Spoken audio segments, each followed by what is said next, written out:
Ana velosipedda yotishini qaranglar. Bir haftadan beri yotibdi. Qo'shnim keldi. Mana shunaqa jipda yuradi. 90 mingga kirgan bobo. Xullas egasini vobshe ko'rganim yo'q. Joyidan qimillagan yo'q shu velosiped. Hozirgi yosh bolalarga hayronman. Biz kichkinaligimizda paketdan to'p yasab futbol o'ynardik onasini hamson. Qo'shnim ham sizlarga ko'rsatib qo'yay, yolg'iz ota. Da-da-da-da-da, it's the double motherfucking double G. Sizlarda akalar kichkinaligimizda yoshi katta kampirlar stoliga manaqa olma qandlar terib qo'yishardi. Endi bu olma qand emas, xolodilnigimi ham bir yo'la maqtan voli biz KFC yeymiz, mana bunaqa biladi.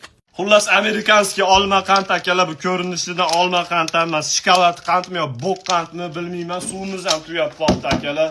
Toshkentga jo'natib olsammikin, ichiga havo to'plab amerikanskiy havo deb sotsammikin?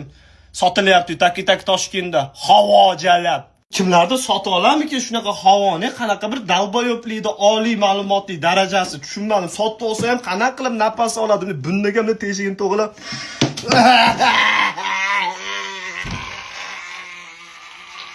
Xolodilnikdagi butilkani gapirgan ko't.